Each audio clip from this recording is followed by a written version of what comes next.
सीधे बैठे। परमपिता परमात्मा का श्रेष्ठ नाम ओम की आप एक बार अपने मन के साथ और मेरे साथ मिलकर के उच्चारण करें। ओम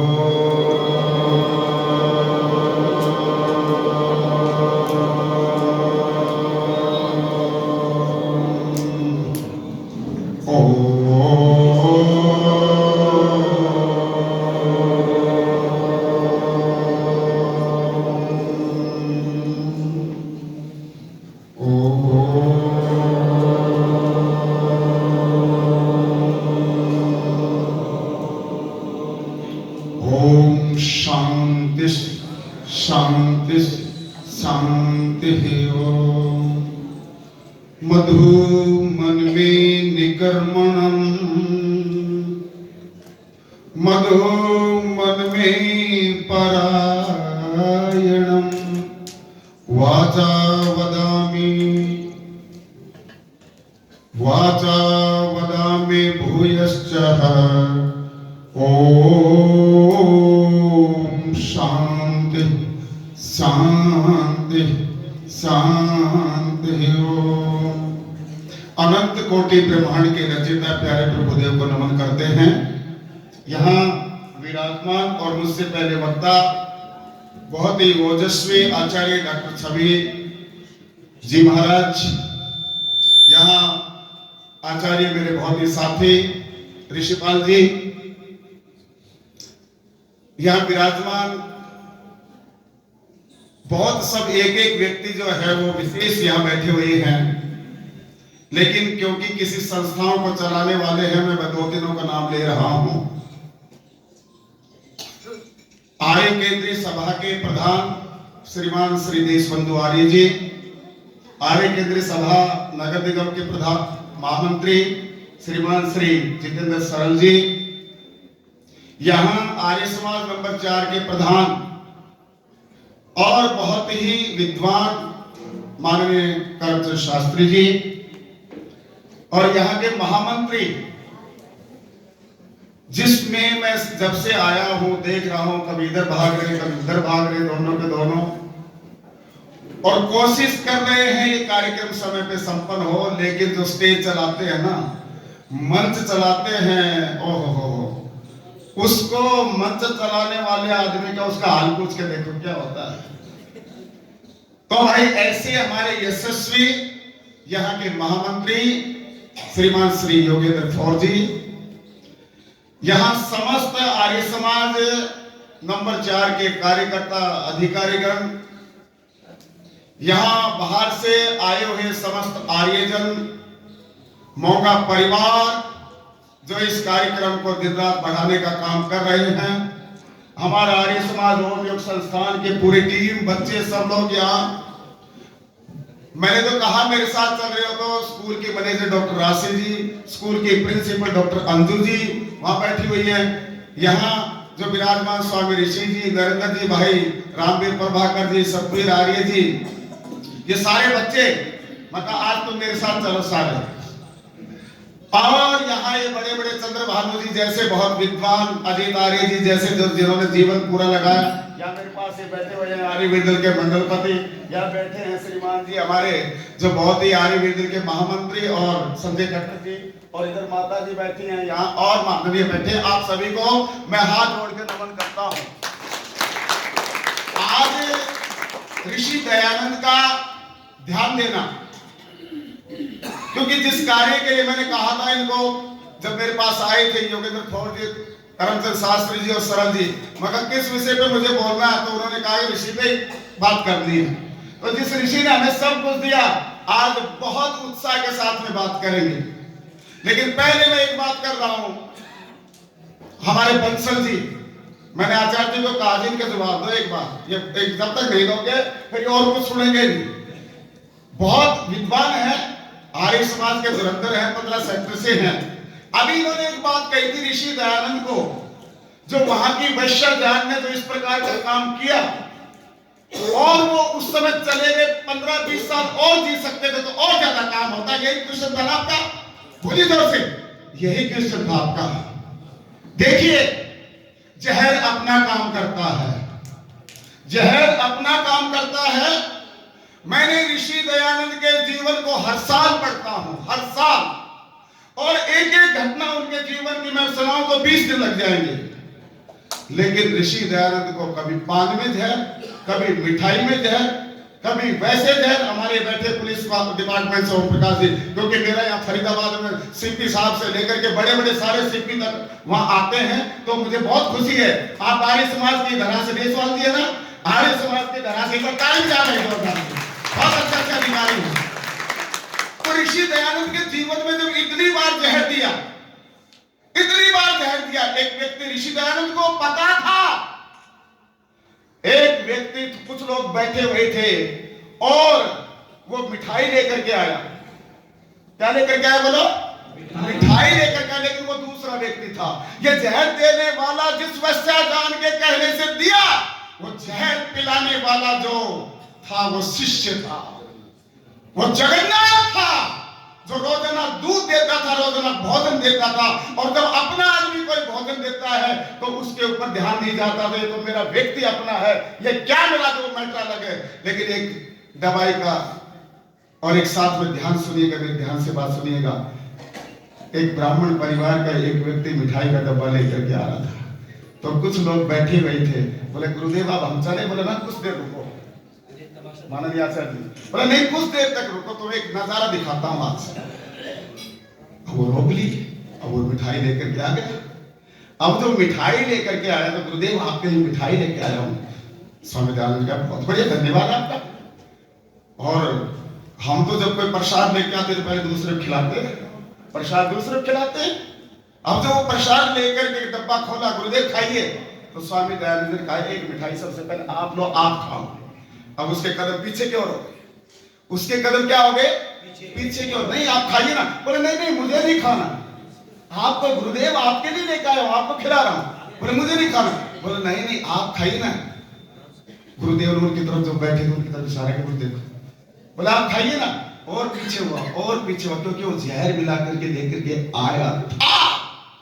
और जब उसने नहीं खाया और वो पीछे की ओर हुआ, उस समय गुरुदेव स्वामी दयानंद जी महाराज ने कहा आपको दिखाऊं, ये जहर मिला करके लेकर आया है, और एक कुत्ते को डाल करके देखो। और कुत्ते को डाला और कुत्ते ने खाया, वो वहीं मर गया। मैं ये बात कहता हूं, जब जगन्नाथ जो रोजाना भोजन देता है, ध्यान देना मेरी बात जो कह रहे उसके बाद का जवाब दे रहा हूं। जो जगन्नाथ रोजाना भोजन देता है, नन्ही वैश्या जान ने षड्यंत्र रच करके पैसे का लालच दे करके जगन्नाथ को तैयार कर देती है। और जगन्नाथ 30 अक्टूबर 1883 को 30 सितंबर 1883 को गुरुदेव को, अपने गुरुदेव को रात को दूध के अंदर वो संख्या जहर और कांच पीस करके पिला देता है।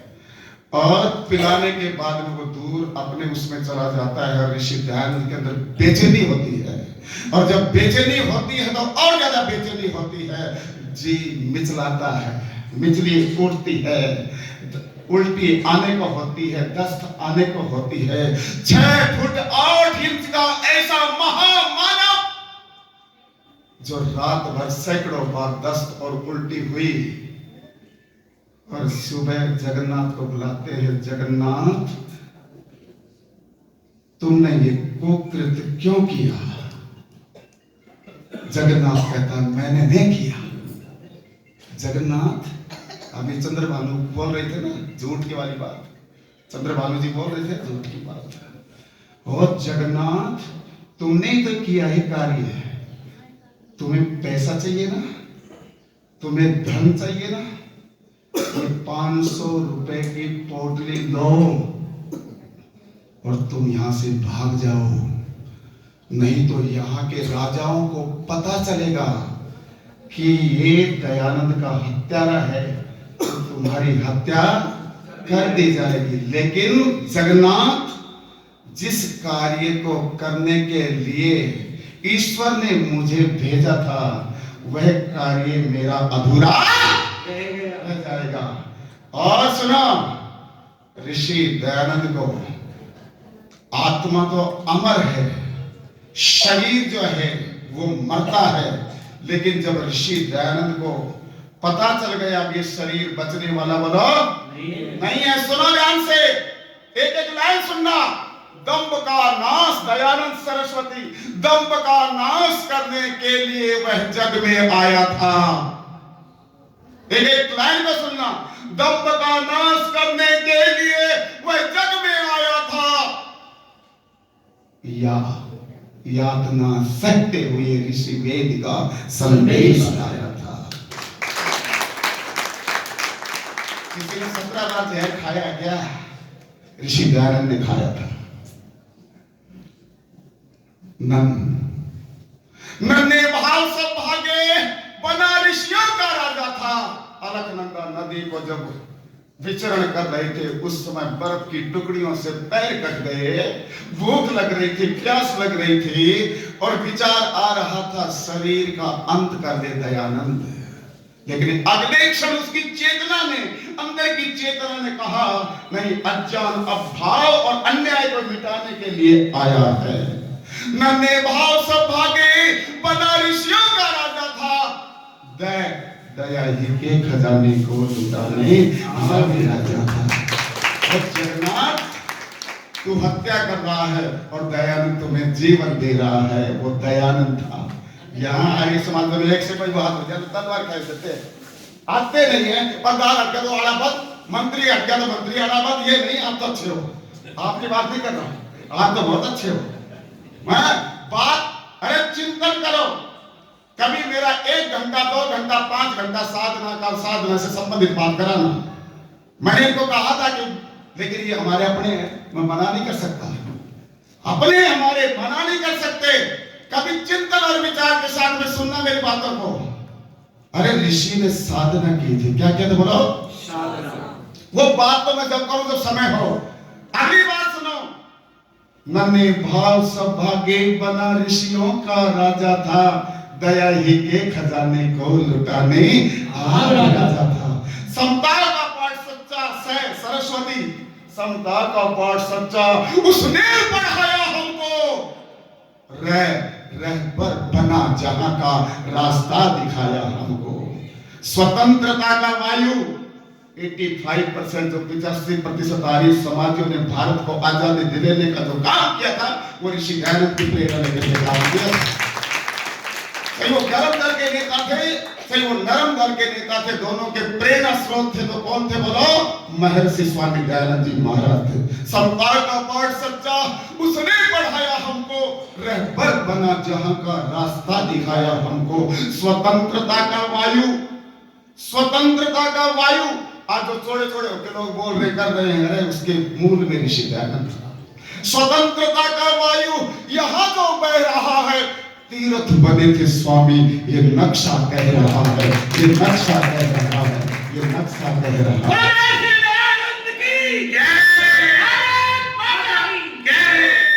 तो भाई बंसल जी, ऋषि दयानंद को 15 साल का ऋषि दयानंद तो जब तक ये सूर्य चंद्रमा रहेगा तब तक ऋषि दयानंद का संदेश दुनिया को मिलता रहेगा।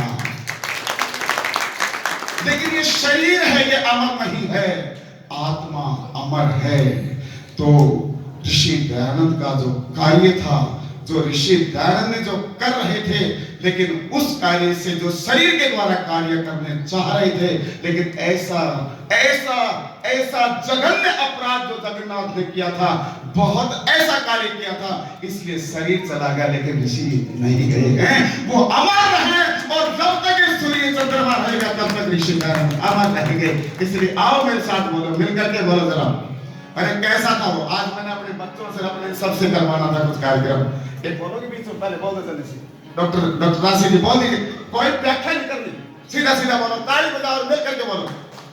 देव दयानंद देख लिया तेरे कारण, जन जन को हम सब को मिला है जीवन, तुझे है सो वंदन, करी तेरा अभिनंदन, तुझे है सो वंदन, करी तेरा अभिनंदन।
ऋषि दयानंद को अपने बच्चों को ध्यान देना, अगर बच्चों को संस्कारित करना है तो ऋषि दयानंद द्वारा बाल सत्यार्थ प्रकाश उसको पढ़ाओ और संस्कार विधि पढ़ाओ।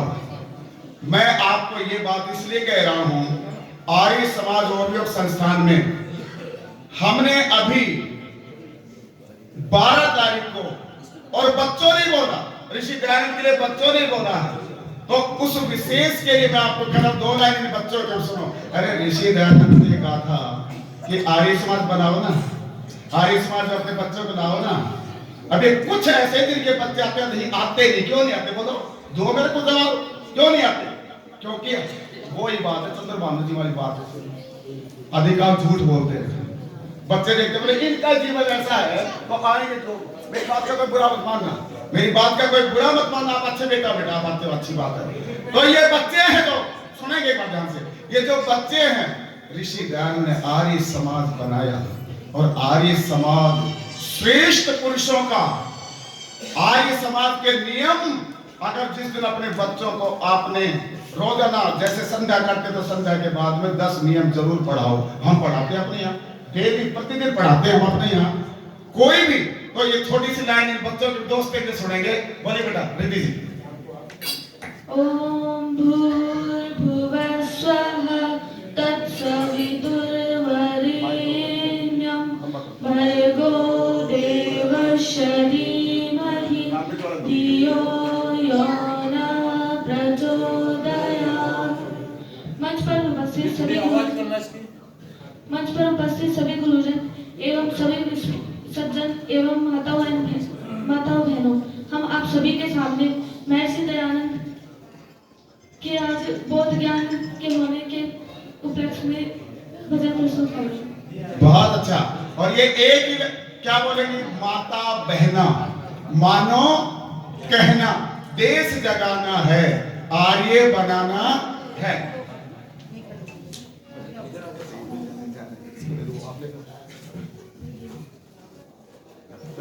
बोलो माता बहना मानो कहना, देश जगाना है, आर्य बनाना है। माता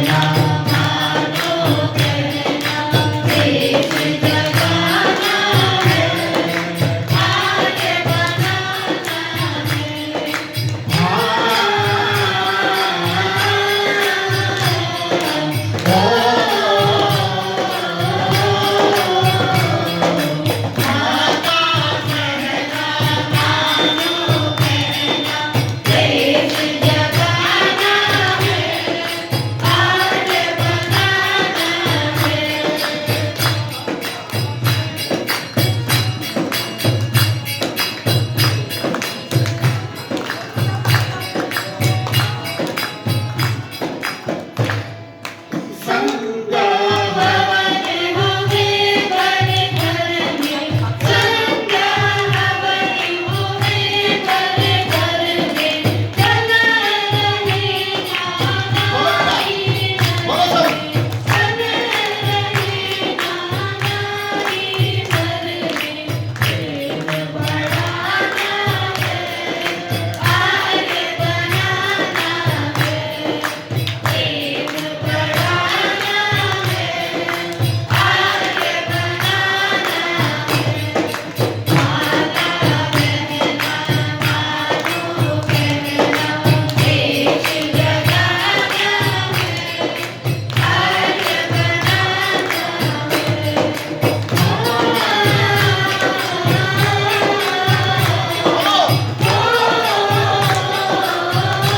देश जगाना है, आर्य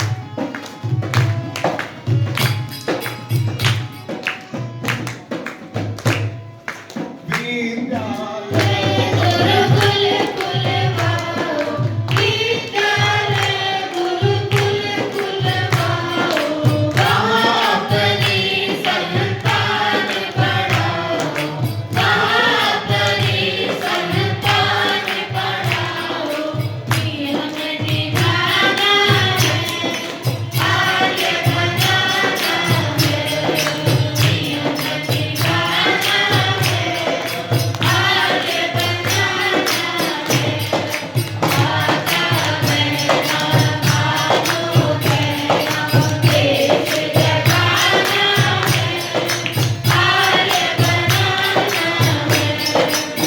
ऋषि दयानंद ने फरमाया, ऋषि दयानंद ने फरमाया, सच्ची नारी तुम्हें बचाया, सच्ची नारी तुम्हें बचाया।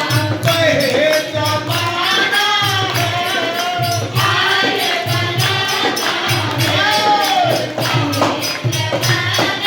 है, आर्य बनाना है।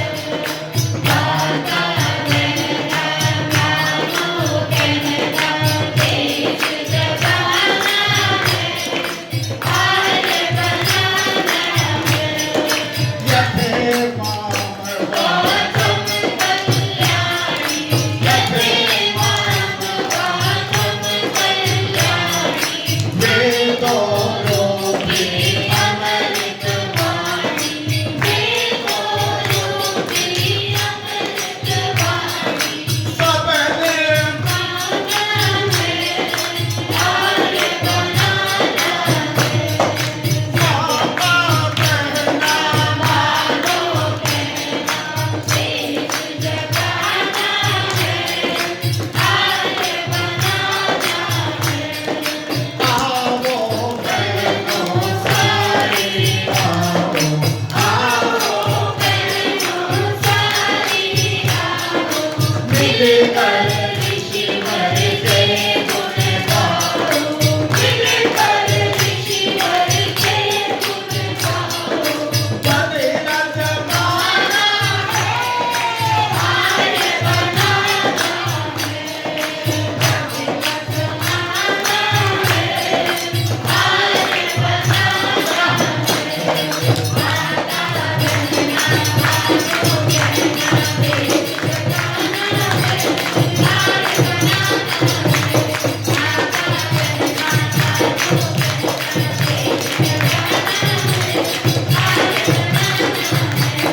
माता बहना मानो कहना देश जगाना है, आर्य बनाना है। ये बच्चे जो बहुत ही हमारे ओम Shiksha Sanskar senior secondary school में हमारे सभी बच्चों को ये ड्रेस है।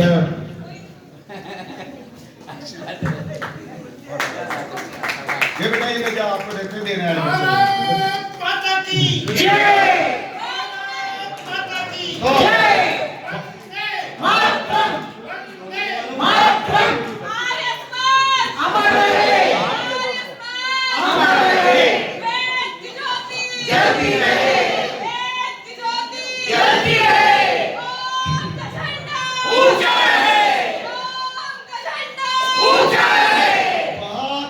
बहुत अच्छा देखिए।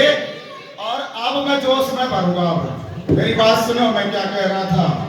ये ओम Shiksha Sanskar senior secondary school यही पाली में है, जिसमें इंग्लिश मीडियम स्कूल है। Modern education with ethical values and moral education is very necessary in Om Shiksha Sanskar senior secondary school Pali, Faridabad, Haryana, Bharat. आज का आधुनिक शिक्षा से ओतप्रोत और प्राचीनतम ऋषियों की सनातन संस्कृति और संस्कारों का एकमात्र केंद्र जो पाली में है, ओम Shiksha Sanskar senior secondary school Arya Samaj ओम योग संस्थान के अंदर है। बहनों, बेटियों, माताओं, बंधुओं, आज मैं ऋषि दयानंद की बात कहने के लिए आया हूं। ऋषि दयानंद का जीवन जरूर पढ़ो। आप अंड बंड और पाखंड नहीं कर सकते। आज आर्य समाज में दिक्कत क्या है? पति आर्य समाजी, पत्नी पौराणिक। किसी की पत्नी आर्य समाजी, पति पौराणिक। कोई वहां खेच रहा है, कोई वहां खेच रहा है। शुद्ध रूप से ऋषि दयानंद को पढ़ के तो देखो, इसमें सारा ही सनातन है, कोई और कुछ है ही नहीं। माननीय मोंगा जी सुनेंगे जरा ध्यान से। ऋषि दयानंद की एक घटना में सुनाता हूं आपको। संध्या में साधना में बैठे हुए थे, गंगा के किनारे। आंखें खुली तो देखा गंगा के प्रवाह के किनारे से थोड़ा सा अंदर एक महिला दिखाई दी। माता मुझे ध्यान से सुनना। और उस महिला को देख करके ऋषि दयानंद उनके पास गए। माँ, आप क्या कर रही हैं? वो मां रोने लगी, गुरुदेव मेरे जिगर का टुकड़ा मेरा बेटा बीमार पड़ गया, मैं उसकी औषधि नहीं कर सकी, मैं इतनी निर्धन और गरीब हूं, उसकी औषधि नहीं करवा पाई और मेरे बेटे ने दम तोड़ दिया। और जब उसने दम तोड़ दिया तो मैं इतने निर्धन हूं कि मैं उसके कफन की भी व्यवस्था नहीं कर सकती। मैंने अपनी साड़ी के पल्ले में से एक टुकड़ा उसका कफन का टुकड़ा बनाया और मैं इस नदी के अंदर, गंगा के अंदर मैंने अपने जिगर के टुकड़े को प्रवाहित कर दिया और मैं जो कफन का टुकड़ा था उसको धो करके वापिस ले जा रही हूं। मैं इतनी गरीब हूं, मैं इतनी निर्धन हूं, मेरे पास एक साड़ी है, मैं उस साड़ी के अंदर दोबारा इसको धो करके, सुखा करके, सील करके अपनी लज्जा को बचा पाऊंगी। गुरुदेव मैं बोल निर्धन औरत हूं। ऋषि दयानंद के हृदय के अंदर मेरे भारत की नारी और मेरे देश की ये आर्थिक स्थिति है। चिंतन कर रहे हैं, विचार कर रहे हैं, शाम को वही चल रहा है। और जो ऋषि छोटी बहन की मृत्यु को देख करके आंखों में आंसू नहीं आते, चिंतन करोगे तो कुछ बनोगे। छोटी बहन की मृत्यु हो गई है, दरवाजे के साथ में खड़े हैं, ऐसे खड़े हुए देख रहे हैं। मां कहती है अरे मूल शंकर पत्थर दिल है। पिता कहता है सर ढीठ लड़का हमने देखा नहीं, छोटी बहन पड़ी हुई है, मरी हुई, और ये खड़ा हुआ है, लेकिन मूल शंकर अंदर से जाग रहा है। आज इस महाशिवरात्रि के दिन एक छोटा सा मूल शंकर बौद्ध उत्सव के रूप में मनाते हैं, वो मूल शंकर दयानंद बन गया था। वो मूल शंकर अंदर से जाग रहा है।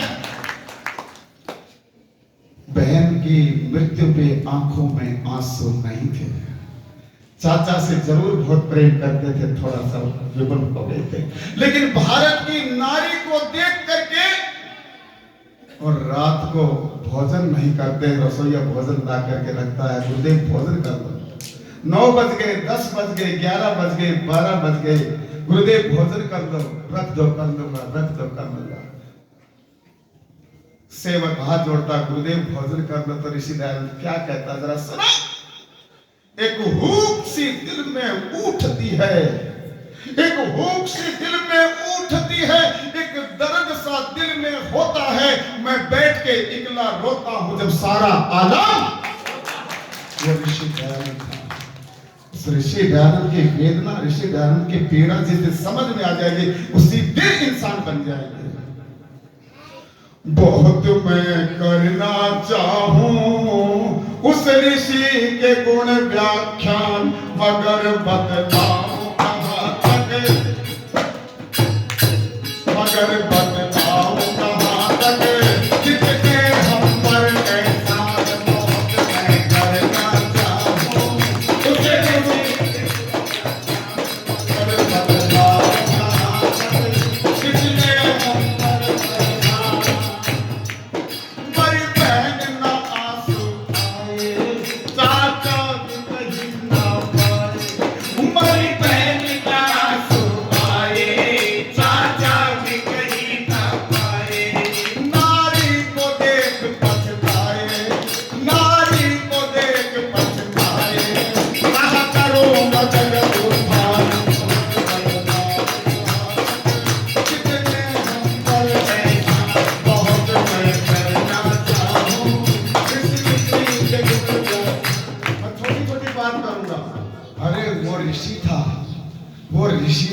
उसको लोगों ने समझने की कोशिश नहीं की, और सबसे पहले तो माताओं ने समझने की कोशिश नहीं की।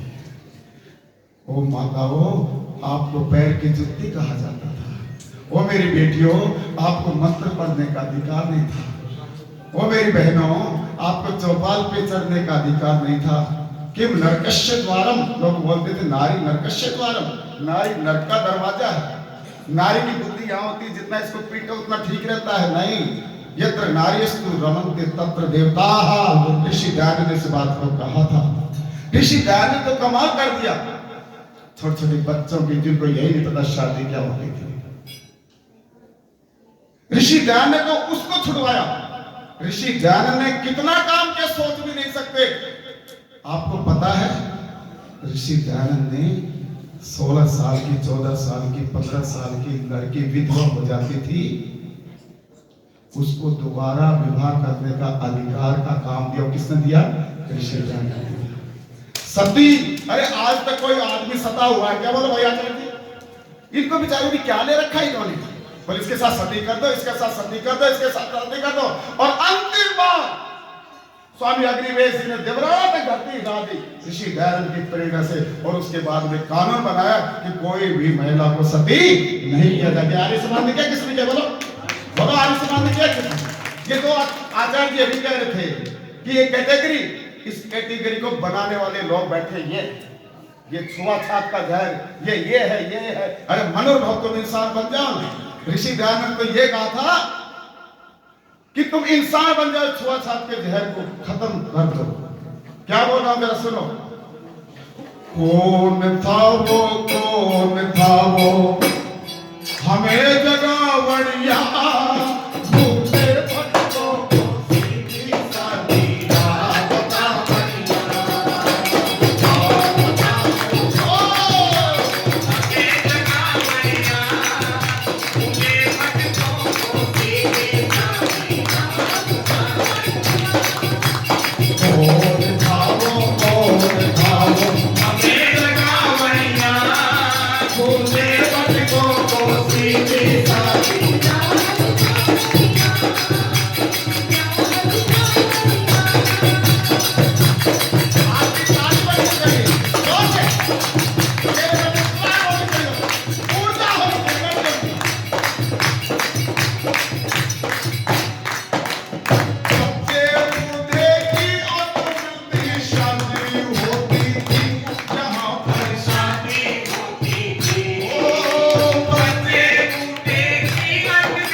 पैरामीटर लाऊं, अधिकांश लोगों को शुगर है।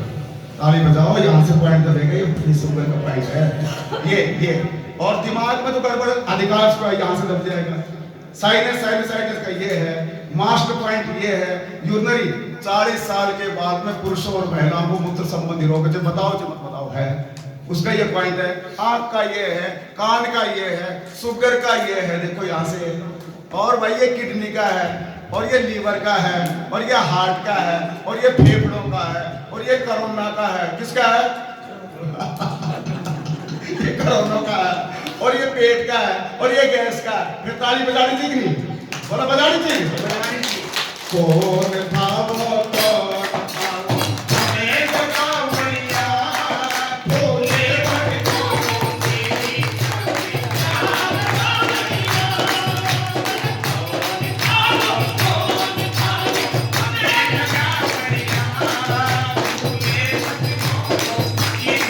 Happy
बहुत बढ़िया बना रखा है। लेकिन कई बार क्या है कि जो स्टेज चलाते हैं ना, मैंने पहले बात कही थी, आपको फिर कह रहा हूं, कार्यक्रम में ध्यान देना। हमारी आत्मा की भूख, जब मैं योग पे बोलता हूँ, योग की चर्चा करता हूँ, जिस दिन भूख आत्मा के लिए लग जाएगी, भोजन तो मिलेगा, पता नहीं 20-20 दिन 21-21 दिन तो मैं पानी पी रहा हूँ, कुछ नहीं बिगड़ता, कुछ नहीं बिगड़ता है, कुछ भी नहीं बिगड़ता है। लेकिन हम कुछ लोग पेटू हैं, बस नजर वही रहती है, नजर वही रहेगी जब तक भरते रहेंगे, नजर वही रहेगी।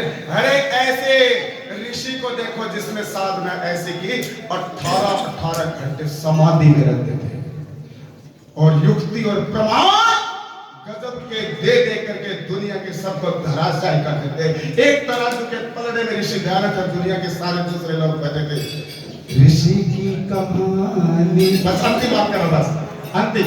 ऋषि की कहानी सितारों से पूछो, ऋषि की कहानी सितारों से पूछो, किताबों से पूछो, पहाड़ों से पूछो, ऋषि की कहानी सितारों से पूछो, ऋषि की कहानी सितारों से पूछो।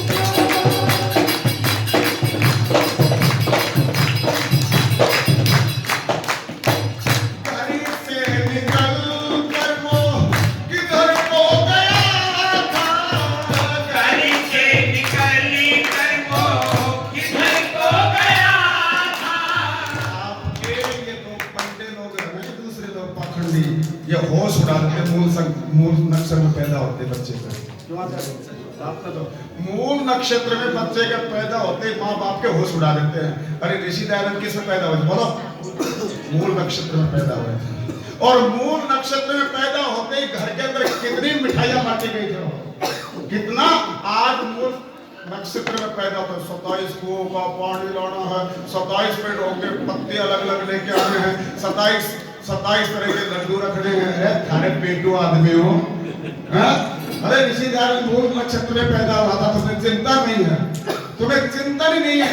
और जब घर से निकले थे ना, मैं सारी बात नहीं कर रहा, जब घर से निकले थे ना भाई, पिताजी भी उसी परंपरा के थे, पीढ़ी दर पीढ़ी उसी परंपरा में थे। टंकार में मैं कितनी बार गया हूँ, मंदिर के अंदर सब लोग जाते हैं, आप भी जाते हो, जाते हो नहीं जाते, बोलो जाते हो ना, शिवलिंग के ऊपर जाते हो नहीं चढ़ाते हो, सब ने अपने प्रसाद खाया, सोए, गाना बजा के चले आए। लेकिन मूल शंकर सच्चे शिव की तलाश में निकले थे। किसकी तलाश में निकले थे? और बाप को जो सारे सो गए, जो चूहे आए उसके ऊपर, शिवलिंगी के ऊपर, और कहा मेरे भगवान महादेव, शिवोहम महादेव, शिवोहम कहाँ गए? आओ आओ आओ, मैं जिस काम के लिए आया। जब नहीं आए तो पिताजी को उठाया, पिता नींद में थे, तो पिताजी को उठाया तो बोले ऐसे ऐसे करा, बोले हमारे घर में ऐसा नालायक पैदा हो गया, ऐसे बोलते हो। लेकिन ऋषिदार ने कहा मैं सच्चे शिव को प्राप्त करूंगा, मैं सच्चे शिव को प्राप्त करूंगा। और घर से निकल के पुण्य पर्वत में लिखते हैं, मैं जब घर से निकला तो कुछ पाखंडी मिल गए, पुण्य पर्वत में लिखते हैं आचार्य जी, पाखंडी मिल गए, तो मेरे हाथों में सोने के छल्ले थे, छल्ले लिखते वहां पे, मेरे हाथों में छल्ले थे। और उन्होंने कहा तुम भगवान के दर्शन के लिए जा रहे हो तो ये हमें दे दो। तो बोले उन पाखंडियों को मैं वो छल्ले सोने के बना दे दिया। और जाता जाता ओखी मठ के मठाधीश के बाद में मालूम पहुंचा, शुद्ध चैतन्य ब्रह्मचारी बनकर के स्वामी संपूर्णानंद जी से नाम लेकर के, संन्यास लेकर के, जब भी जिज्ञासा पूरी बोलो नहीं हुई। और चलते चलते ओखी मठ के मठाधीश के पास, बस थोड़ी देर में खत्म कर रहा हूं, ओखी मठ के मठाधीश के पास पहुंचे और कहा आप बहुत बड़े मठाधीश हैं, मुझे सच्चे शिव के दर्शन करा देंगे? वो मठाधीश कहते हैं कि तो कोई बहुत बड़ी शक्ति है। और उनको कहा नहीं, मैं सच्चे शिव के दर्शन कराने की तो बात नहीं कहता, लेकिन मेरा बहुत बड़ा आश्रम है, यहाँ आप रुको और आपकी सेवा करेंगे। तो ऋषिदार क्या कहते हैं, सुनो एक बात, जिस सच्चे शिव की प्राप्ति के लिए मैंने अपने माँ बाप को छोड़ा है, जिस सच्चे शिव की प्राप्ति के लिए मैंने अपने घर को छोड़ा है, और एक दिन एक रात यहाँ रुकता हूँ आपके आश्रम में, और वो सच्चे शिव की प्राप्ति के लिए सहयोगी नहीं होता है, तो मेरे जीवन की उन्नति का एक दिन और एक रात कर्म हो जाएगा। वो ऋषि दयानंद था और अंत में गुरु विद्यानंद का दरवाजा खटखटाया और वही सब कुछ बोला। इसलिए कहा ऋषि की कहानी सितारों से पूछो, ऋषि की कहानी सितारों से पूछो। घर से निकल कर वो किधर को गया था, घर से निकल कर वो किधर को गया था। महादेव खो जाया खुद खो गया था, महादेव खो जाया खुद खो गया था। नदी नर्मदायो, नदी नर्मदायो, पठानों से पूछो, ऋषि की कहानी सितारों से पूछो, ऋषि की कहानी सितारों से पूछो। संध्या किया करो, 1 घंटा ध्यान किया करो, संध्या किया करो, स्वाध्याय किया करो।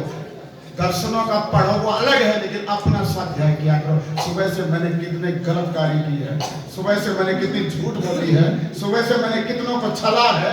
ये छलते रहो, झूठ बोलते रहो, अपना ही पाप का खड़ा कर दिया। कहाँ बैठ के